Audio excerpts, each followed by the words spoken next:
Hi. Well, hello, Sustainable Parents. Flora McCormick here. I'm so honored to have Hilary join us. Hilary, I'm especially excited for you to share your perspective because I often get people asking, like, I feel like you tell a lot of stories about younger kids, Flora. I have an older kid, and you do. So tell us a bit about your story in being a single mom with an 8 and 10-year-old. Maybe we'll back up and start with what was going on before you joined the program that was like,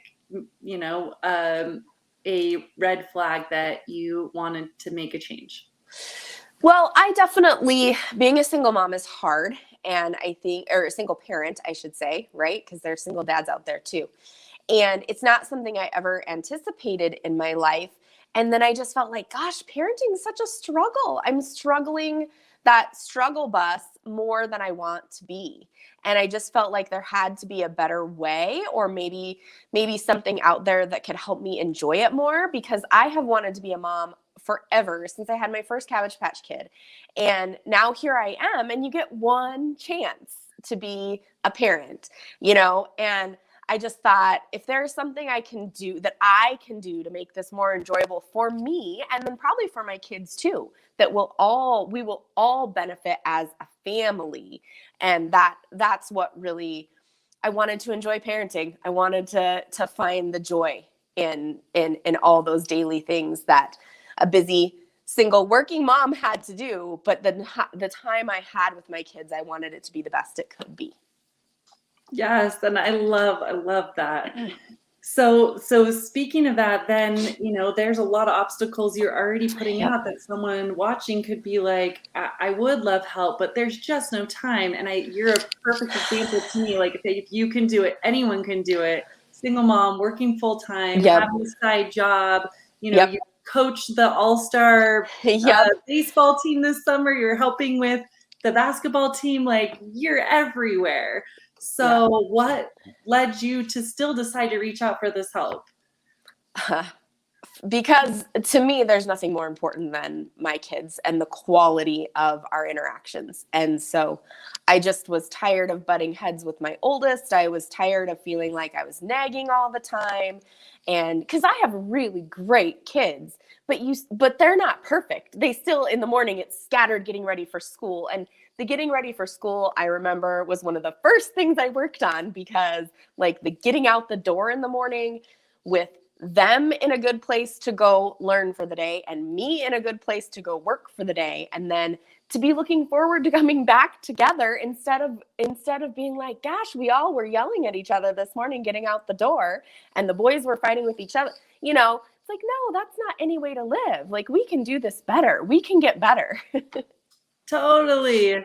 I love that. And so it was just like, so it sounds like you decided it doesn't matter. I'm just going to make this work. Or was there something specifically about joining the coaching program that made it feel doable as the avenue? Because there are many different ways. If you're saying you want to be the best parent, like, I don't know. I went to one of your mini sessions, and everything you said just resonated with me. It was one of those, commit over your lunchtime for 4 days or 3 days. And so I committed during my lunch break. I would go sit in my car and put you on in the parking lot, not driving, but in the parking lot. I put you on, and it just resonated. And I appreciated your honesty with, like, hey, I do this for a living, and I'm on the parenting struggle bus sometimes. Like, it just, that part, I appreciate authenticity, and I appreciate honesty. And it's like, anybody that tells you they're a perfect parent, or that their kids, are always well behaved, they're lying. Like, it just doesn't exist. And so I appreciate the people that are like, hey, yeah, getting ready for school is hard. Hey, yeah, bedtime is hard. Hey, my kid will only eat chicken nuggets. I can't get anything else down his throat. And it's like, how can I fix this? Totally. Yeah. And like, I was just on the call today coaching with Kim, and we were talking about, even she's like, well, I was using things and I was being patient, I was being calm, but she was still having a hard time. I was like, well, let's remember, even the point of this growth is not that any of us in the program, or even me, have like a perfect child who doesn't have feelings, doesn't have upsets. Like, that's not realistic. Yep. And yet the point is that we feel better, like you said, that you're enjoying parenting, that you are having more laughter, that it feels good when you dropped your kids off, that you didn't just spend the last 30 minutes yelling at them and things. Right. Do you have your shoes yet? Do you have your shoes yet? Where's your backpack? Where's your lunch? Yeah, totally, totally. So you've been in the program now for a couple of months. Like, what are you experiencing? What are you noticing? What's the difference it's made? And will you say what old age your kids are? I'm sorry, I don't remember if you did. Yes. Yeah. So my youngest just turned 9. So he's been 8 for most of the program. And then my oldest is 10. He's been 10 the whole time that I've been in. They're about 18 months apart, the boys are. And they get along with each other really well. And overall, we get along great as a family. We have lots of love and great things. But the getting ready for school in the morning was definitely one of the areas where I'm like, we have to come up with a better way to do this. And that has been better. That got better pretty fast.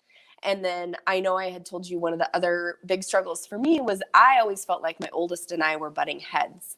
I think a lot of parents find that with one of their children, just personality wise. I don't know if it's you're too much alike or what exactly it is, but it just seemed like we're always butting heads and he wanted to be right and I want to be right. And then nobody's right and everybody loses.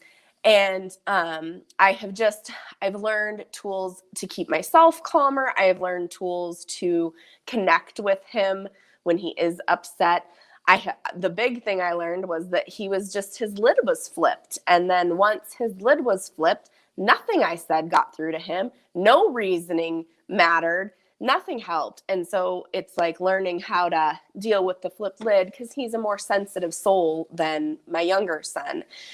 So it's always been a little bit more difficult parenting him. And so just learning some tools that I can use to help him manage his own emotions and what he runs into in life. Because, he's 10. In 8 short years, he'll be done with high school. And it's like, he needs to know that he is a sensitive person. And so when his feelings do get hurt, what can he do to monitor? And it's my job to coach him and teach him that so that he can grow into a successful, human you're going to get upset. We all get upset and we all run into things that bug us, but how do you deal with it? And helping them learn that.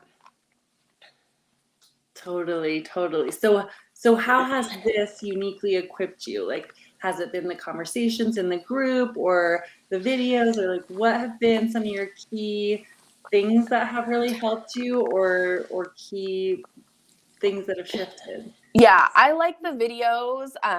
The group conversations are the best because of the live, right? You can get feedback about things that are happening in the now.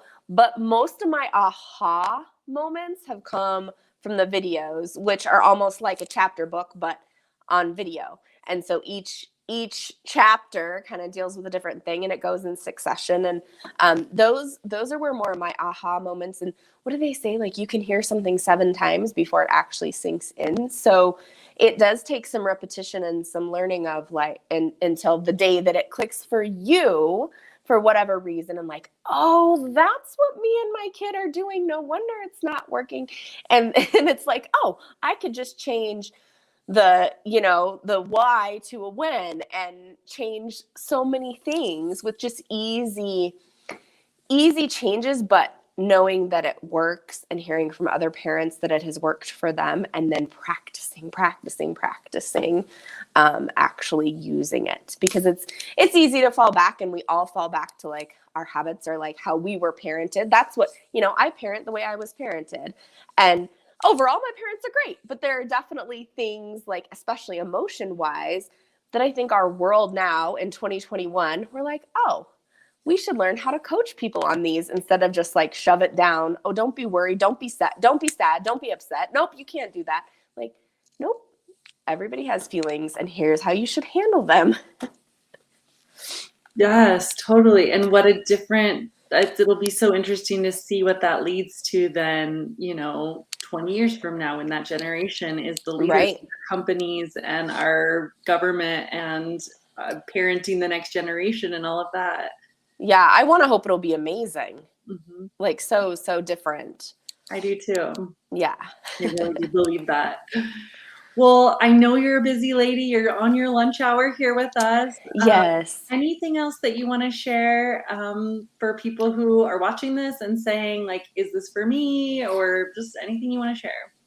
Yeah, I think that if it's something, I'm one of those, right? If it's something that kind of gnaws at your heart for a while, or it's a thought you can't get out of your head, like, gosh, there's something I could do better, or gosh, I'm sad about being a mom today, and I don't want to be sad about being a mom. I want to be happy about being a mom. I want to be excited that I'm a mom. Then, take the chance, invest in yourself because you're really investing in your kids. And we all know we put our kids first, right? But honestly, with this class, you are putting your kids first because you're putting your learning first, which affects them. And like, I really look at my little family as a team. And if I'm not pulling my weight and leading, then where are we going? So it's good for me to take that time and deal with my emotions and help them deal with their emotions so that we're all a happy functioning team. Yeah, so well said. Well, thank you. I You're so welcome. appreciate your perspective. Love working with you. This has been so Yes. fun. It has been so fun, and it's so interesting, like talking to friends now, and I'm like, ooh, Flora has tools that can help you. I Right? know You come up somebody. in conversations easily. Yeah. Yeah, I'm like, ooh, I know what you can do for that. But it probably doesn't make that much sense hearing one little thing, like if they see the big picture. But it's definitely, like you said, recognizing it is one of those first steps of like, oh, we could do this better. Mhm. Yeah. And I'm just so proud of you. Like, again, you are such a busy mom and you have made it happen. Like, it is easy to get complacent and just kind of go Yep. with the days that how they are. Like, oh, I just can't do anything differently. And yet you've been really open to new insights and to try new things. And it's just fun to see the result of you then having more connection, having more fun, and enjoying things. I just figured, what do I have to lose? I don't want to look back in 5 years when my kids are in the thick of teenage years and go, gosh, I wish I would have corrected this train more 5 years ago and now it's too late. Or I just thought better now than later, and get us on the right path. So yeah. Completely. Thank you. Well, your name is attached to this if anyone wants to ask questions below in the comments afterwards or reach out to you Okay. to ask you anything. Is that okay with you? Yeah, that's okay. I'm happy to share my experience. So All right. Well, thank you so much, Hilary. Have a great rest of your day. Bye, okay. everyone.